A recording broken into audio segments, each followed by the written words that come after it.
And welcome to another episode of Your Community Accountability with Sam and Dave, and also with our special guest, my good friend and our Assemblyman, Mr. Angelo Morinello. Angelo, thanks for joining us tonight. It is my extreme pleasure. Thank you. Well, we're going to go into a few things with the Assemblyman first, but as always, I'd like to go around the room and see how my co-host Dave is doing. Dave, what's going on? I'm okay. Had a little minor bug or something in the past few days, but nothing serious. No, well, that's good. That's good. How was the tour? Busy with the tours this weekend, or Oh yeah. It was crazy busy. We got innovative and did some really cool things down there that have not been done. Good. So something that we're really proud of. Peter was a big part of that, so we got to give him kudos. Well, way to go, Peter. Way to jump in there and join the team. And Peter, how's things going on with you today? Doing great. Sounds good in here today. Good to have Mr. Morinello with us. Looking forward to a great show. I think we're definitely going to have a great one here. Well, gentlemen, as you know, every week the violence here in the city gets out of control. The more shootings last week. In fact, yesterday, I guess the city police were chasing down a shooter in his vehicle. They ran through the city. Ended up on Hyde Park Boulevard. Guy hit a couple parked cars. Hit a car that was moving. Hit the guardrail on the bridge over there at Hyde Park. Rolled over and had his car upside down next to Roy's radiator. That was less than 1,000 feet from my house. It's just out of control, and hopefully we're going to get some answers tonight and find out what the city can do or what's going on in talks and getting a lot of these things under control. I know everyone screams, we need more police, but bottom line is we can hire 25 police officers. By the time they get out of the police academy, get some training, it's a year down the road. So that's not going to help us out today. But we'll get into that in a little bit. Also, we have football starting this week. Yay! Hey, where's the yay? Come on! As much as you know, I'm not a Bills fan. I am a Josh Allen fan. I think the guy's got, as I've said it 110 times, he's got tremendous upside. And I think he's only going to get better with time. But, we'll see if they can make the playoffs. And, my weekly predictions with the Bills. So, but anyway, before we get to speaking with Assemblyman Morinello, we're going to pop on one of our promos, and it's Two Sides of Niagara. So hit it there, Peter.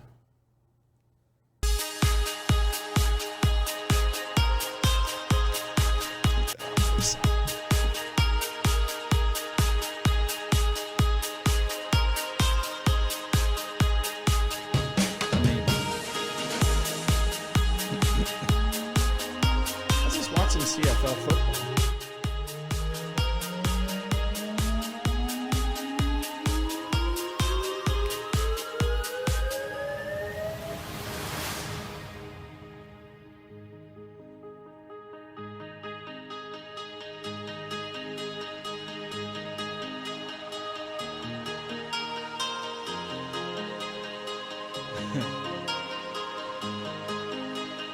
Great food.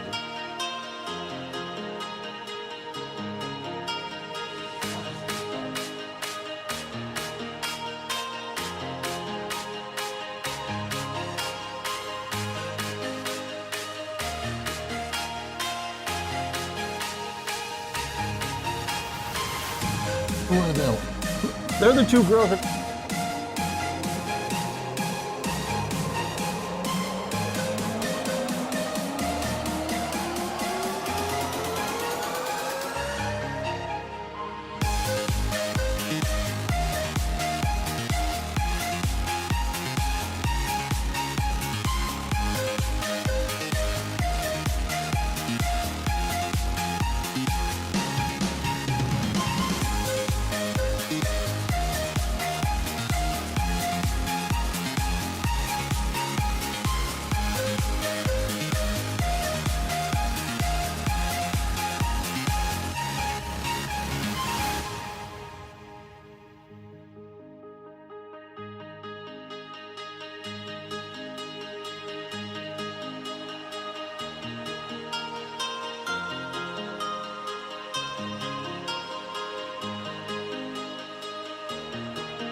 shoot things on the wrong one.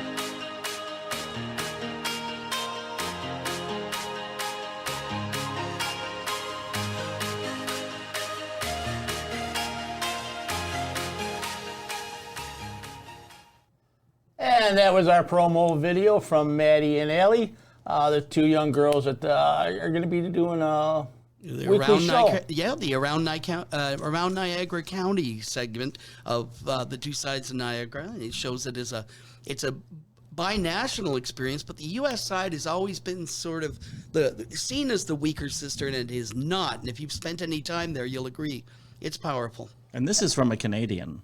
Yeah, not bad, eh?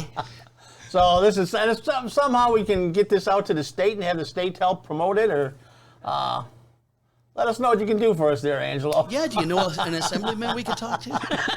Hey, I'm open to talking. Sounds good. But you've got to come with some information. No problem. And then we can sort it out. No problem. We will definitely do that and take you up on that. But I anyways, appreciate that. Sounds like a judge. But anyways, like I say, over the past few weeks, we've been talking about this all this gunplay, and Angelo, you've sat on the other side of the bench. Now you're on the side of the bench where you're writing law and trying to get it pushed through. And this is something we bounced around here about this bail reform and what's going on with Niagara Falls, and if there's a correlation, and just what's your take on it? What do you feel like from when you were on the bench to now? Well, number one, we don't know if there's a correlation. And I'm trying to get some traction on the fact that it's been over a year. There is statistics on the number of people arrested, released, and how many times they reoffend while their cases are pending. This is all over the state. So there's allegations of it's the bail reform causing the increase in crime. There are those that are in denial. My feeling is this: we have enough time. We need to move on this and analyze. Is there any correlation between raise the age, bail reform, criminal justice reform, and the nature of the crimes that we see happening at this point? I'm not advocating to get rid of it. As a retired judge, and you did ask that, I always felt that there needed to be some adjustments and some reviews. But unfortunately, when this was done in Albany, there was no one opposite or with a different view than those that were pushing for it. For example, and I ended up getting this, and I'm saying I did it because I pushed and pushed for 3 years. There is an amendment that allows bail for domestic violence incidences. Originally, if a victim or a neighbor or someone in the family had the courage to call for assistance and the abuser was there, they would be able to take them in, hold them for a period of time, put a bail, and have a cooling off period. Well, the initial change was an immediate release, and many times that person would get back to the home before the abused person could even pack a bag and get out. So we do have an exception that was put in. And so that leads me to what I'm saying.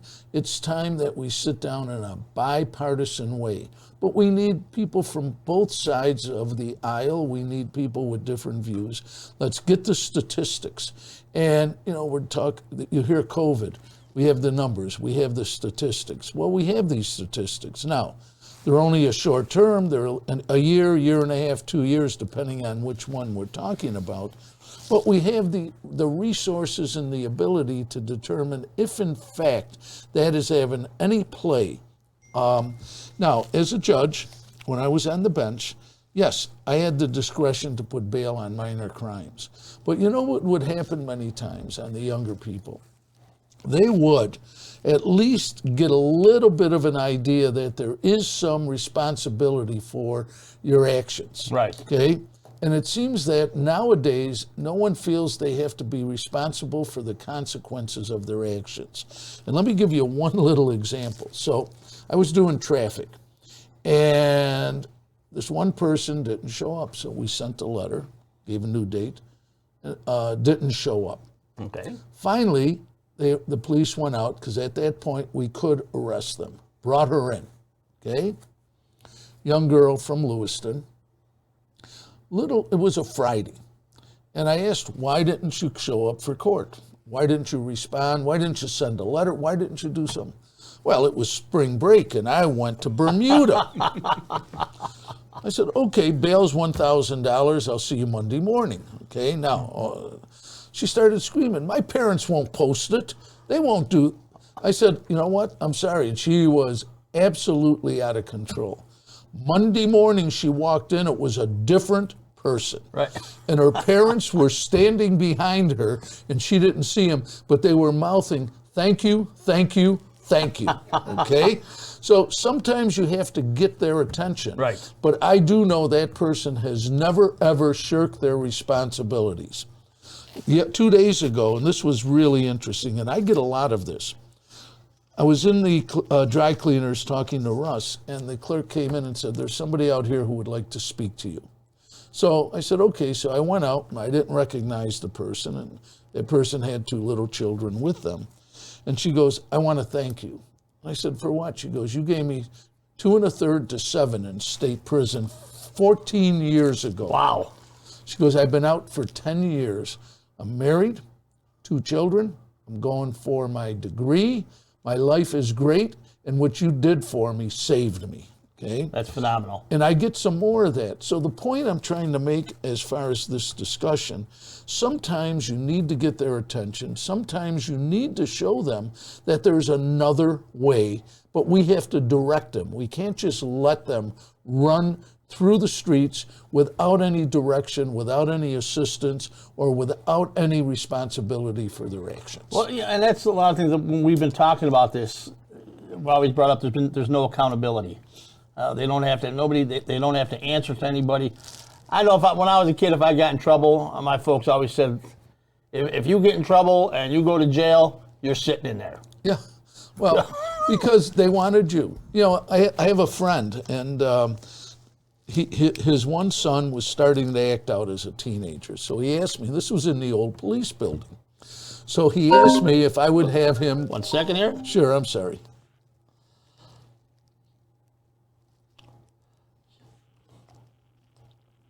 Hello. Hi, this is Sam at your Community Accountability. How are you? Good, thank you. How are you? Good, good. Who's calling?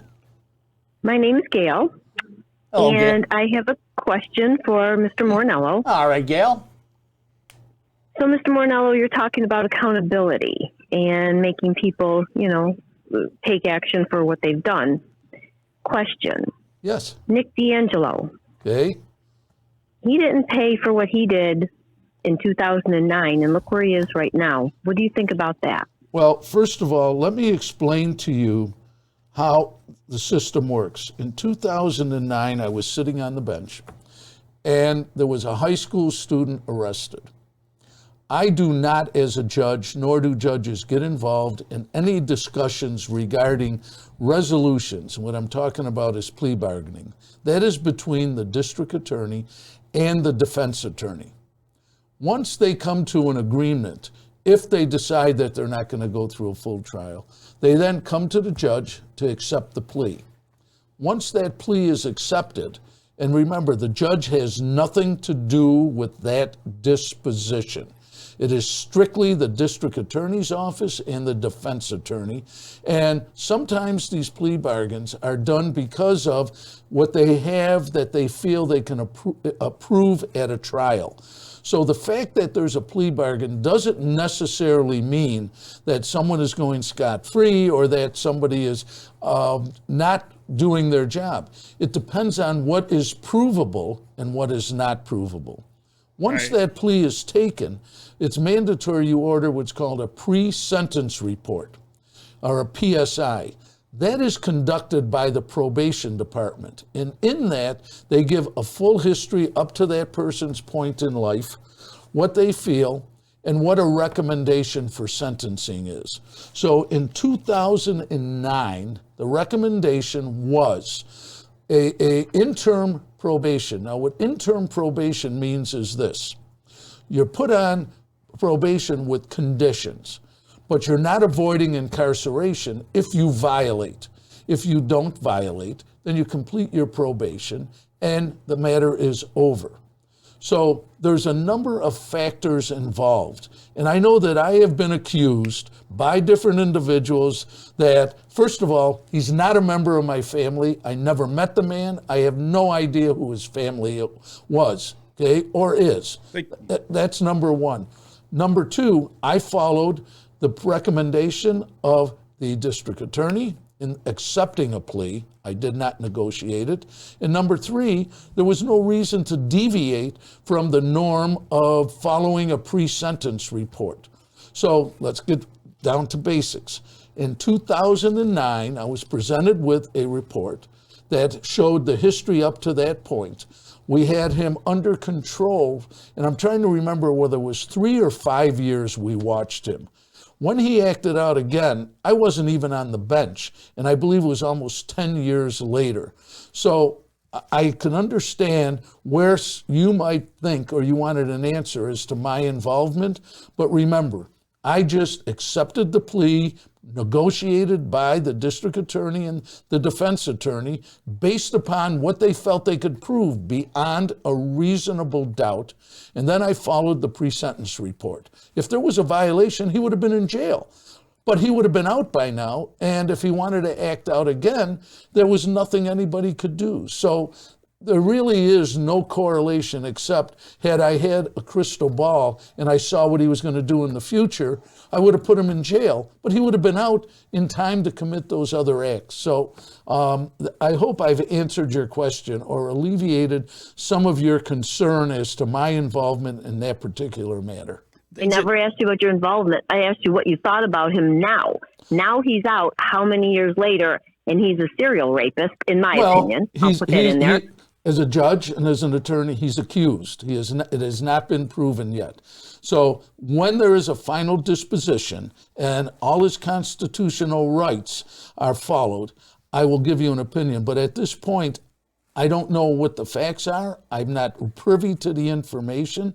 Therefore, it's very difficult for me to give you that opinion. However, if what is alleged is something that is proven in a court of law, then I would think that he needs to be incarcerated and he needs to pay for his crime. And that is what everybody with any semblance of intelligence has been telling them forever, because we've gone over this so many times. So they're trying to throw stuff up there and see what sticks. Well, Gail, listen, I thank you for that call. I know that's been something that's been on your mind, and it's been a hot issue. But I guess, like the Assemblyman says, and my co-host here says, we have to wait to see what the courts say. Thanks for calling, Gail. It's still innocent until proven guilty. Sorry. That's the way the law works. So, well, let's get back to that was a great answer there, Angelo. Very good answer. Yeah, very good. I appreciate that because I learned something. So did I. But I'm also not going to hide from the facts. I mean, that's what the system is. Right. And unfortunately, in this instance, okay, if they're proven, a number of females have been violated. Correct. And I don't stand for that, and I don't think anybody should stand for that. But like I said, the law is the law. We follow certain procedures because there may be somebody that needs that protection that was innocent. So let's let it play out.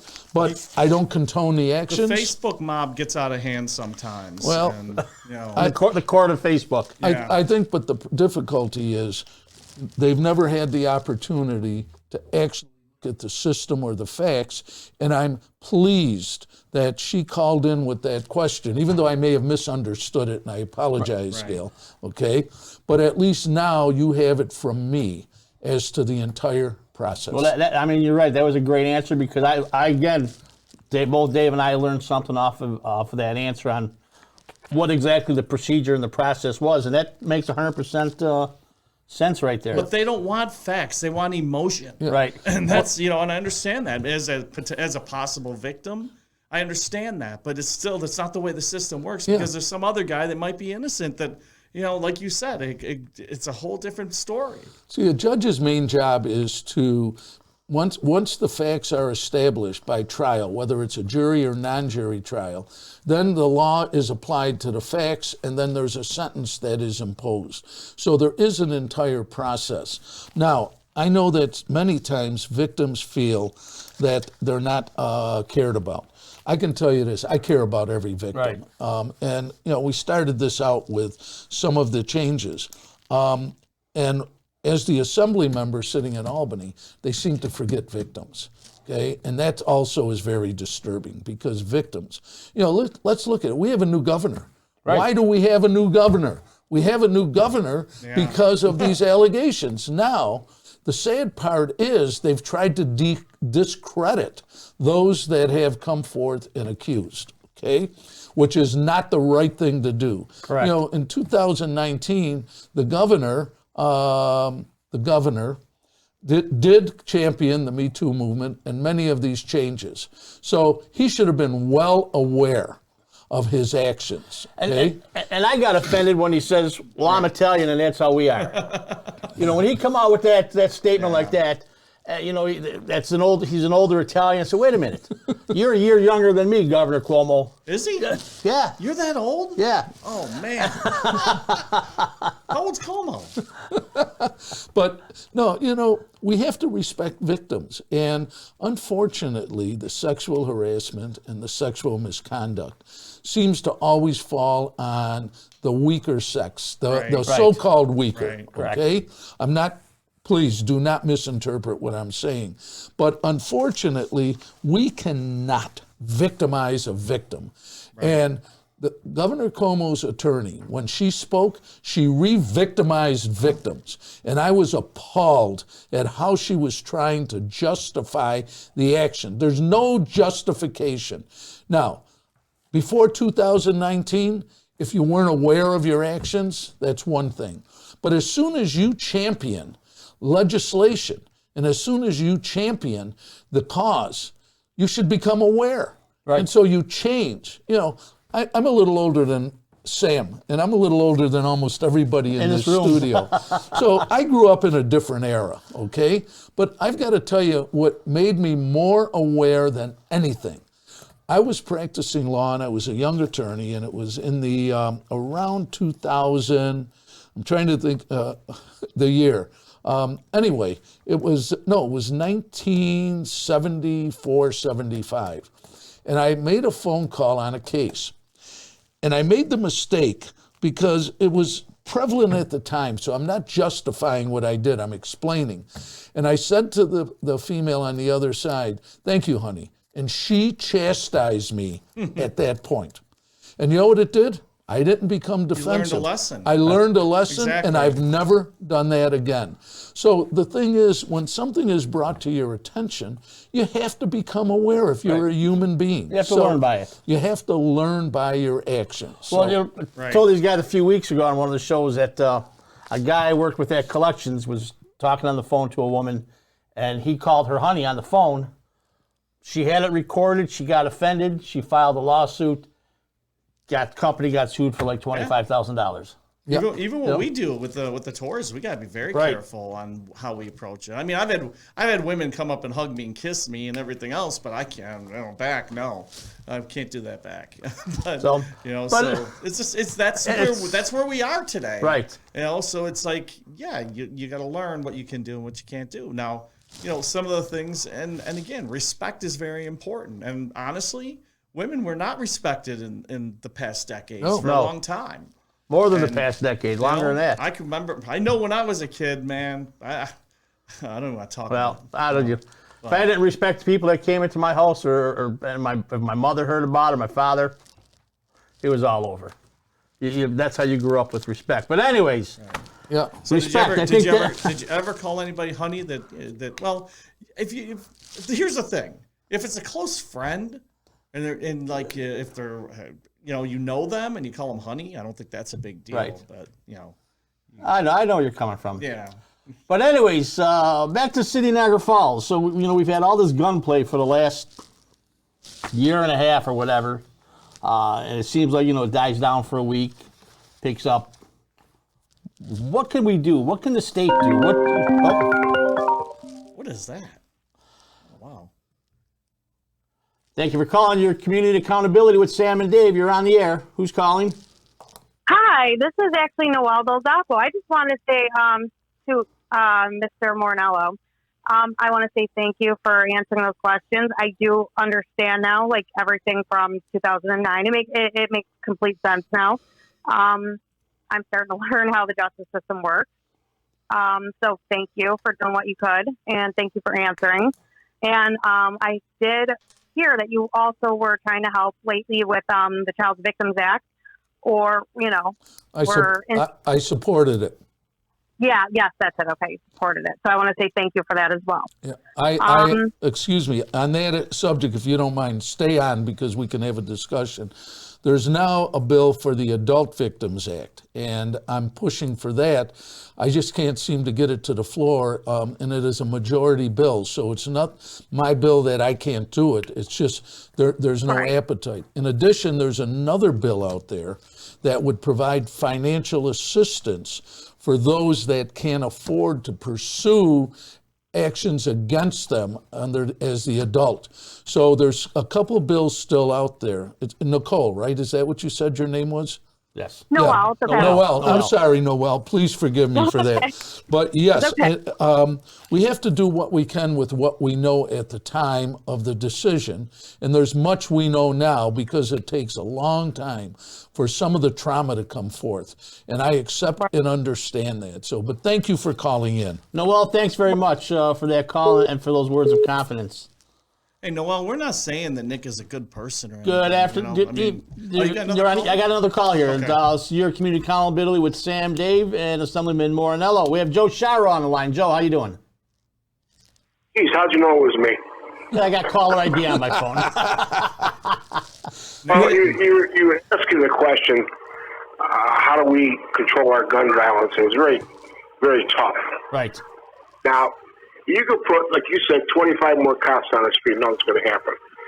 But I saw today the news that we're going to get some much-needed help from the state police. Angelo, is that true? Well, I was prepared to get into that. So, Joe, thank you for asking. Here's what, first of all, the sheriff, which is funded by Niagara County, which was some of the money that was given under the executive order on the gun violence. Okay, it was given to the county. So the sheriffs have been patrolling. There has now been discussions that the state police will start helping with saturations, and there's a push to go to the U.S. Attorney, JP, and ask for federal assistance. Now the key to Angelo, so we need to I'm sorry. These people. All right, we need to start harassing these people more. All right, and with the state police coming on patrol, let's start breaking their balls a little bit and start maybe eliminating some of these people, get them off the street. That's my theory. Well, but here's the problem, and that's why we started out, and I'm sure you were listening to the beginning, Joe.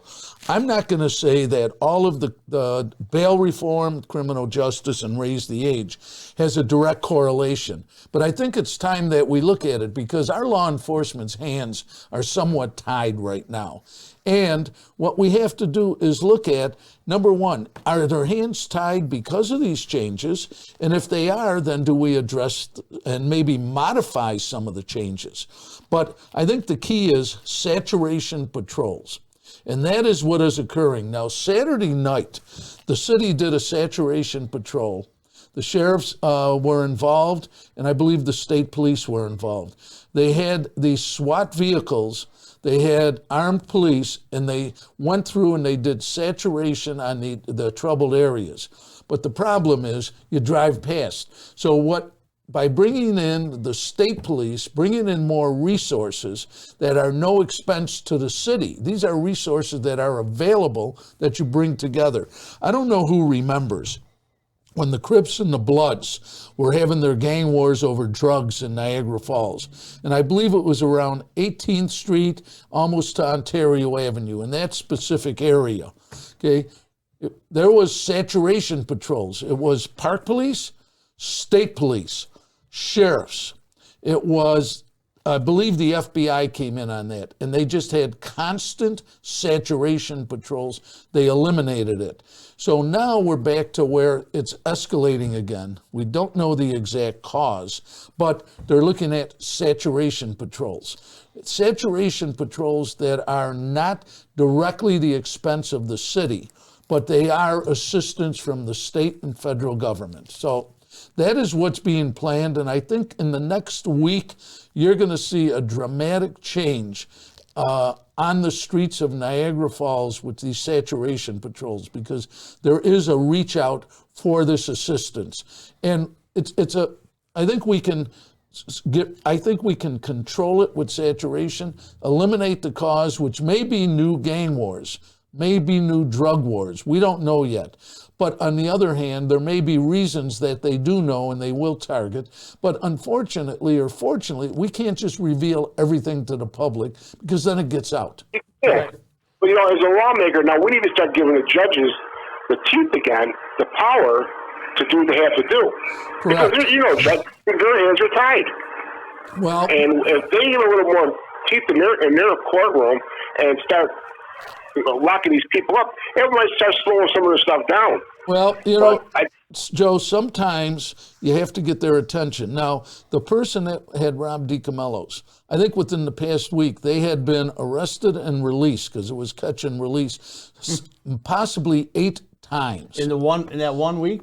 In that 1 week, 1 or 2 week period. Wow. Please don't hold me to it. I don't have it in front of me. Right. But No problem. the point I'm making is, if the judge had the discretion, they could have held him, not to be a punishment, but for a little safety. But unfortunately, the Constitution of the state of New York says the least restrictive form of bail, so to ensure an appearance. So it has nothing to do with public safety. Now, the federal government, federal judges have the ability to take in safety of the community when they set a bail. So I think that's why I'm saying we need to review this. I'm not saying that I'm for or against. What I'm saying is, let's sit down and analyze it. They're doing the COVID, and what are they talking about? The statistics. Well, we should be doing it on this also, because it is causing deaths. So is there any statistics on how many have appeared in court when they get their appearance ticket? I don't have them, but yes, because they have to report. That's what I'm talking about, those statistics. How many times they've been arrested in a short period of time because their crime did not qualify for a judge using his discretion. Gotcha. Now, hopefully we'll get this thing straightened out. It's not going to happen overnight, but the saturation is what we have to start doing. And you're going to, we got to start harassing them. And I think you're going to see saturation on minor things like the traffic. Let's face it, people just have no respect for stop signs. They have no respect for traffic lights. And, think about a child. A child gets away with something minor, and then they try something larger, and then something larger. Well, it's the same. If somebody steals $10 worth of goods from a store and they can get away with it, they're going to steal 20. Then they're going to steal 30. And all of a sudden, it's like, I'm going to go in with a gun and take more, because nothing's going to happen to me. They feel invincible. So we have to talk about this. We have to have a discussion, and not an antagonistic me versus you discussion, but a real, true, factual discussion, because what we're not bringing in, and I'm going to mention it, safety of the community, safety of the public. I got a letter today from someone, an email, and they live in the city, and he's afraid to let his children out after 6 o'clock to just play. And, the other thing is they say, well, there's nothing to do. When I grew up, there wasn't all of these activities. We'd go to South Junior and play baseball, and we had tape on the baseball to preserve it. We didn't have a lot of baseballs, okay? Right, electrical tape. Yeah, electrical tape. Sometimes we'd tape the bat, okay, because it was a little bit of a crack. But we found things to do. Right. We would fly kites, okay? And street lights came on, that meant you had to come home. Exactly. Okay? So Things that kids don't know about I today. think we have to revert back to some of the family values that seem to be lost with the no no responsibility for consequences of your actions. I agree with you 100%. And the public safety is a big thing. The public safety is what's, I think, stopping a lot of development. I mean, besides money, but if people don't perceive Niagara Falls as a safe place, they're not going to invest their dollars, or they're not going to come to Niagara Falls to spend it to see what is here. And I think the public safety is stopping a lot of the growth and potential of what this great city could be once again. I see a question that is typed in. Can the city not follow the catch and release? Absolutely not. It's a state law, unfortunately. And that's why I'm saying that we should sit down with a bipartisan. Let's bring a psychologist on. Let's have a district attorney. Let's have a judge. I got a call yesterday from a retired judge speaking on behalf of 2 other retired judges. And what we're looking to do is get a number of retired judges together and then do a press conference talking about the need for judicial discretion on some of the minor stuff so that we can then control what is happening. A sitting judge cannot comment, but a retired judge can. I understand. I mean, so what's the process of doing something like this? To go back to the table and talk about the bail reform. Well, I think that it would have to start with Governor Kathy Hochul. And what's interesting is her husband, Bill, was the U.S. attorney. So I believe that there might be some appetite, not to throw it out, and please, nobody misinterpret me, but to at least sit down and see if there's a correlation because of the uptick. But, we're not the only city. There's other cities. Now, the FBI task force has interceded in Rochester and Buffalo, and there has been a dramatic decrease in the type of violent crimes that we're experiencing here. So we can't put our head in the sand. We can't deny they're happening, but we have to address them. Right, exactly. And that's the biggest thing. Because, people just don't feel safe. And it's a shame because there's so many great things here in the city and places to go and be. And, you're always looking over your shoulder. Yep. So, but that's some great information, and the simple fact that more of the different police departments from around the state are getting involved here can only help. Can only help us 100%. It's And worth. Sean's got a good question here. I think he's talking about Kathy Hochul. She can't just resolve the cashless because it was a bill passed, correct? That it is law, yes. Right. However, she can impanel the commission or a committee that I'm talking about. She can be influential in that to just review. That's all I'm saying is we need to review and see whether there's any correlations. Okay, in addition to on this basis, saturation patrols. Well, one thing I do know is that crime is it's not just here. Since COVID hit, it's many places, and even as bad as it seems now, it still ain't as bad as it was in the 80s and 90s, honestly. No. But there was some dramatic steps taken, which Right. they're now prevented from doing. Right. Okay. Right. So, I think that's the biggest thing is that the police and the courts basically have their hands tied. So yep, and we can't blame the police because they work hard. No, But, every time we're pretty pro police here. So. Yeah, every time they go to make an arrest, 20 people walk out with cameras and start videotaping Right. them. Okay? I mean, they're doing their job. They're protecting the neighborhood. And yes, there may be a few bad police. Okay? There's bad judges. There's bad lawyers. Right. There's bad in every field. field. But you can't paint everybody with the same brush. No. And I think that's what we have to focus on. and I think for the most part, you hear about different police units around the country. City of Niagara Falls, the cops here are pretty much on the level. We got a great force here. They're incredible. They're And incredible. I tip my hand to them. I think they're overworked. Yeah. 4 years ago when I ran for council, I was interviewed by the police board for their endorsement, and that was in June of that particular year. And talking to a couple of the officers in there, by June of that year, some of them were between 1,500 and 2,000 hours overtime. So that means that the cops, they're out there, they're working double shifts. They're getting, you work that many double shifts, you get a little punchy after a while. And thank God nothing happened, So that has to be revamped and relooked at on the way they're scheduled, which is something that they did speak about. Maybe we got to put more cops on at higher crime times that historically. When it's a blizzard out, you don't need all those cops on the street because, there's not that much crime. People are in their houses. Hey, Miss Del Zoppo, this question here, I wanted. Do you think you can answer that? It's a long one, but I just read it and it's kind of. Oh, what a judge does in a case. Is he an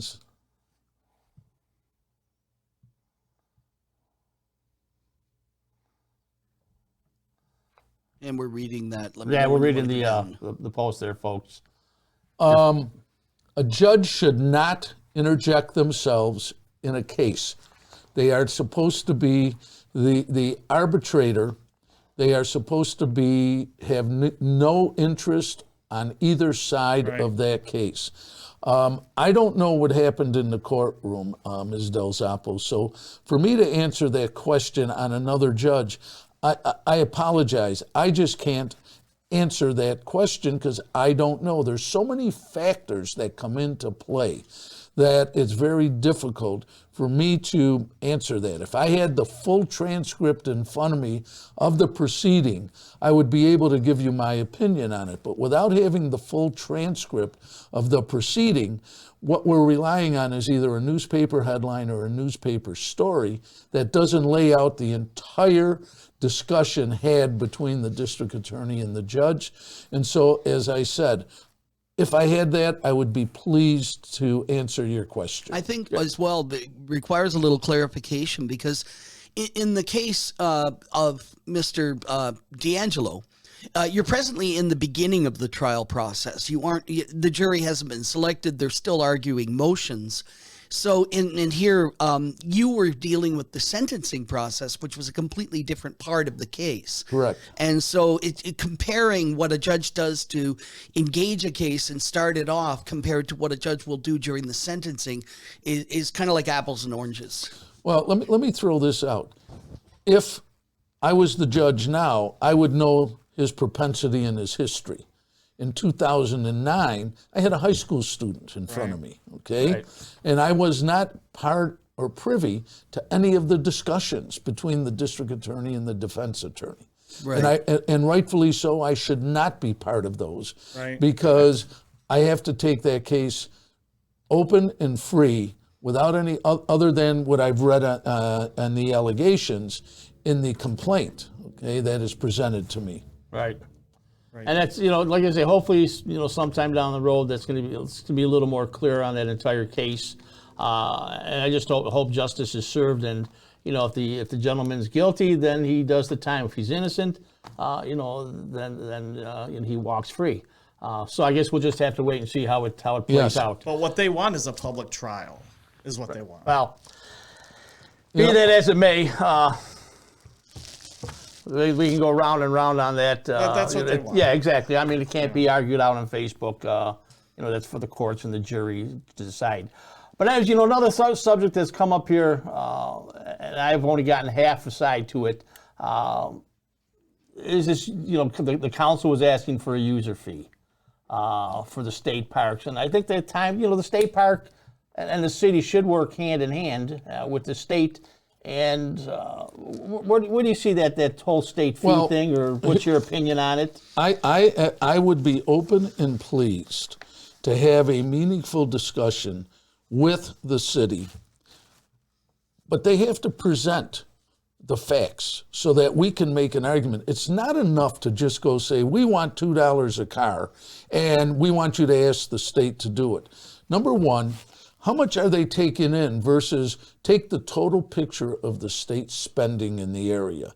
In the 5 years I've been there, and yes, they benefited their park, but the park indirectly benefits us. They've spent $250 million. That money was distributed by redoing the park, taking the parkway out, reimagining Whirlpool Street, buying all of Smokin' Joe's properties, which was state money.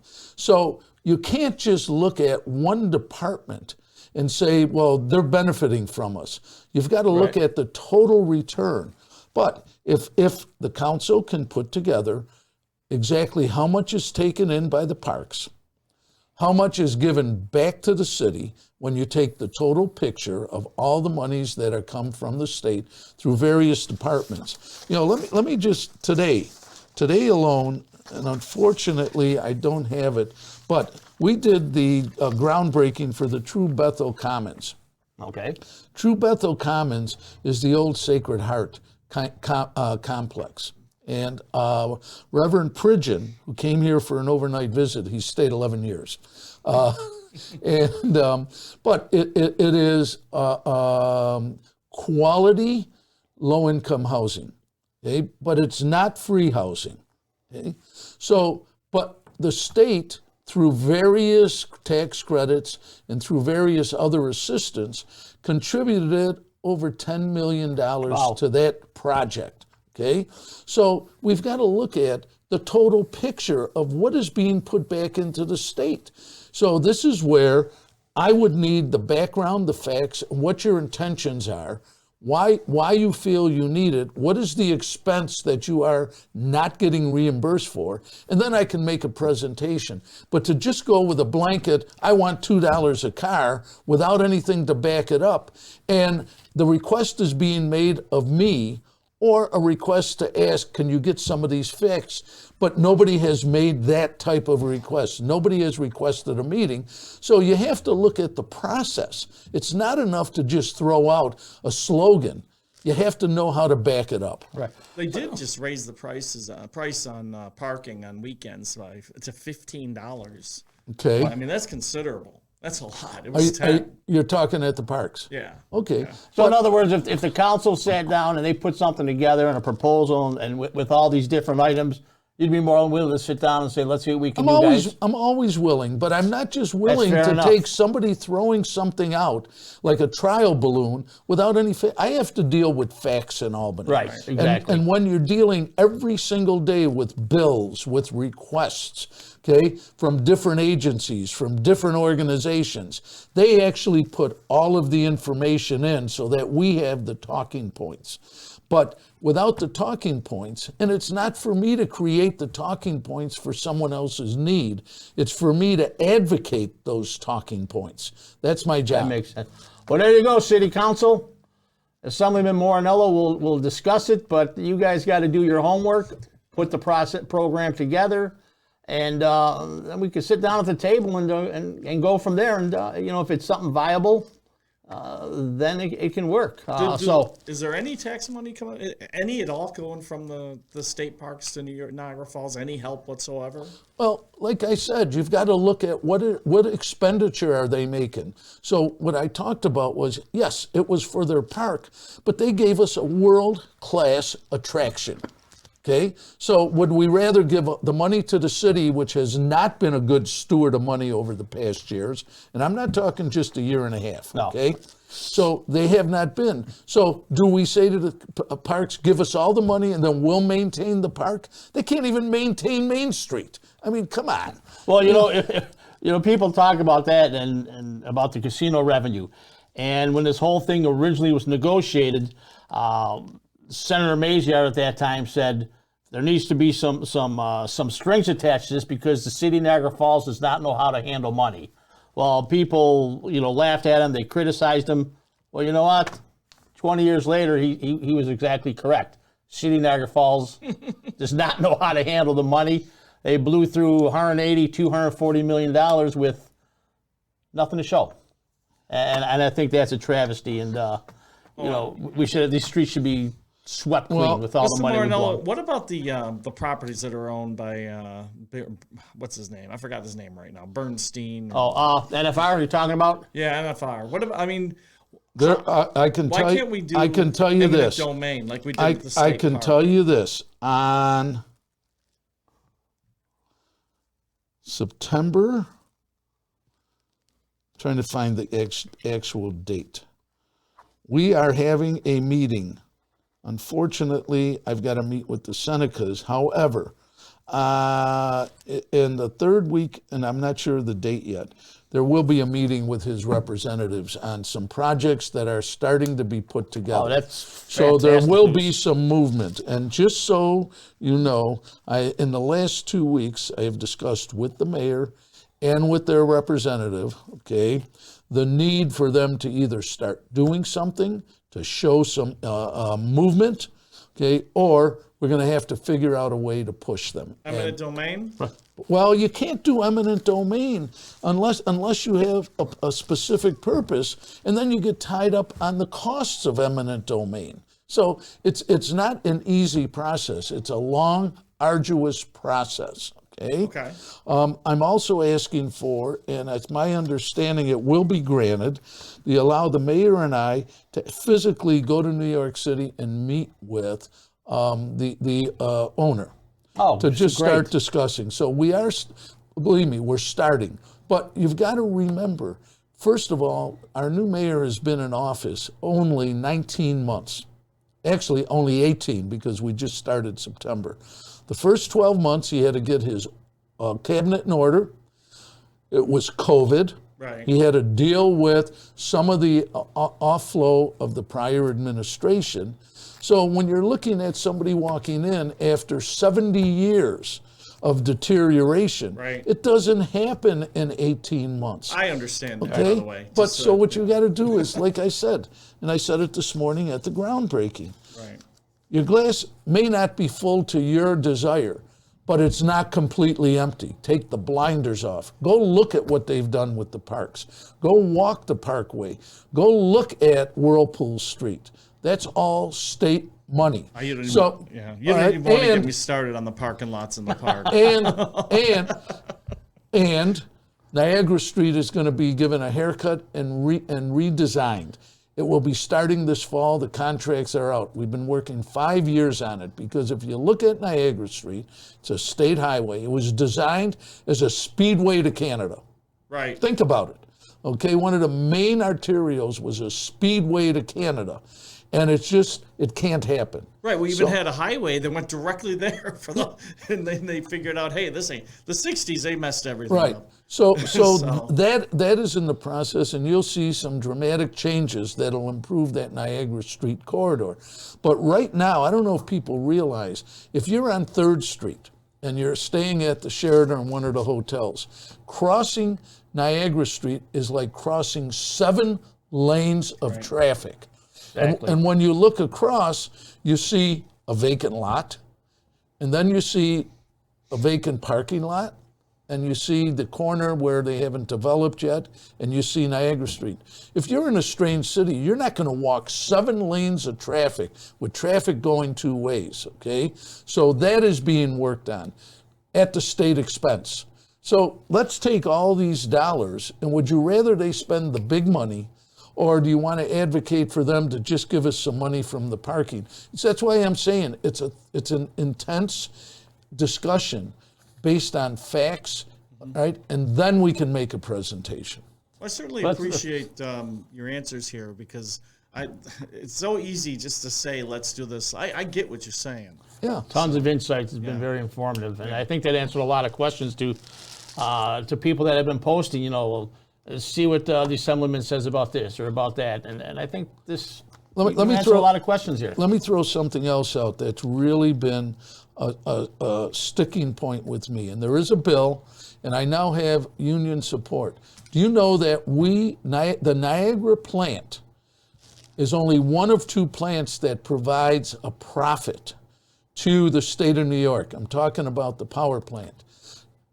Through some discussions with Congressman Higgins, who's been able to extrapolate some things, we provide about 76 to 78% of NYPA's profits. Wow. Do you know that we do not have a member of the board of directors? There's not one member from Niagara County. So I've got a bill to add 2 permanent trustees. One here and one, I believe it's St. Lawrence County, where the other profitable power plant is. It's getting some traction. I feel that with our new governor, we may have a little bit more. And it doesn't take any power away from anybody. It just gives us a voice. The closest we have is the chairman from Erie County, and I'm not discounting him. I don't even think he knows where Niagara Falls is, okay? Or Niagara County. I'm sorry. But, I tell it like it is, all right? And it's unfair.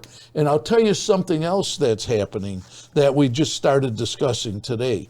The Outer Harbor is trying to commandeer the Art Park concerts. That's They have contacted Live Nation.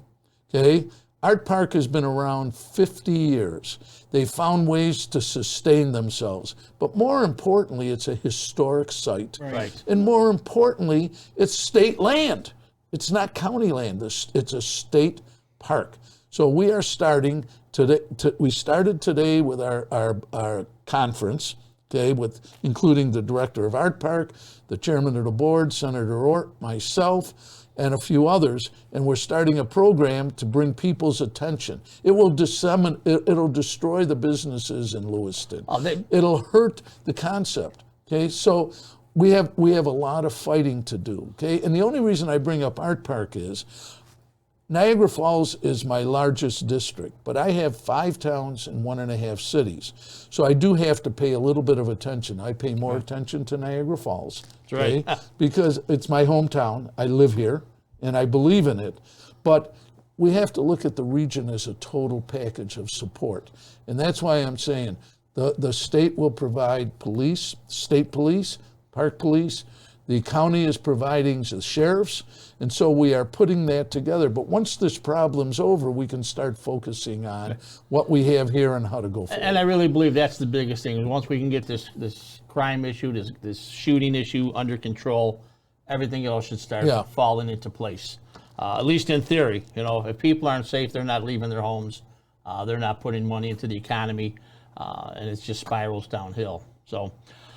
But anyways, we are getting close to that time. Assemblyman, any final words? No, I always appreciate the opportunity to either explain or express. It's kind of like reading a newspaper. You read the headline, and many times the headline has no bearing on the article. Right. Okay, below. So I'd rather tell you what the article says than give you the headline. Exactly. So I appreciate the opportunity. Anytime. Dave, any final thoughts? Oh yeah. Oh boy. There's a lot of talk about this generation and how they get everything for free, how they require everything, and I've been thinking a lot about this, especially with what I'm seeing in New York City with streets flooding and everything else. These kids today, I'll tell you what, they have seen more than any generation since World War II. Simply what they've had to deal with, what they've seen. There's no wonder that a lot of them have the issues that they have. Honestly, I've said this before, the baby boomer generation basically could walk into a job anytime and have it for a lifetime. By the time it got to my generation, we weren't as lucky. We basically had to make our own way. But we didn't have to deal with a lot of what they have to deal with today. I remember, and it was like, hey, what time is it? Oh, we really didn't even vote, to be honest with you. A lot of us didn't. We didn't get involved because everything was grand. But I know my son is going back to nursing school. Good thing. But I see the frustration of the generation we have right now. And they will be fine. Just like the millennials we are seeing now are fine. When I was in 7th grade, I once remember a teacher telling me, your generation is going to ruin the world. Every generation is told that. Right, Every exactly. single one of them. And we all seem to make it. But what we're seeing right now with the floods and with everything else, if you don't think climate change is real at this point, I don't know what to tell you. I think you're a moron. Plain and simple. See, I could never make that statement. I would be chastised for it. I think everyone just needs to open their mind and be educated. Exactly. Education is very important. And not be tunnel visioned. And I think that's the difficulty. So. All right. And if you think COVID is a hoax, you're a moron. That's a scrawny flu. Not All only. right, Peter, any final words over there? No, it's been a good show. Appreciated it tonight. Great answers, by the way. Thank you so much, Mr. Morinello. Oh, it is my extreme pleasure. I never knew the studio was here, so I'm excited that I was able to find it and sit with my friend Sam. We've been here since May, and we're going to be here for quite some time, and we have a lot of good things on the horizon. Wait till you see what we can do. That's right. Well, anyways, next week our guest is going to be Mary Leahy, and she is running Porch Fest, and she's going to talk a little bit about Porch Fest and what's going on there. And then after that, we're going to have some of our city council candidates and legislative candidates in here leading up to the general election in November. But Angelo, I'd like to thank you for coming in. Your answers, you explained a lot of things. I also like to thank you for the time you served in the military, for your time behind the bench and as our assemblyman, and most importantly, to call you my friend. Thank you, Sam. And also, want to wish your mom, friends? his mom's going to be 100 years old tomorrow. A huge happy birthday to Mrs. Morinello. Thank you. Anyways, this is Your Accountability with Sam and Dave, with our guest, Angelo Morinello. We will talk to you all next Tuesday. Have a good week. Thank you.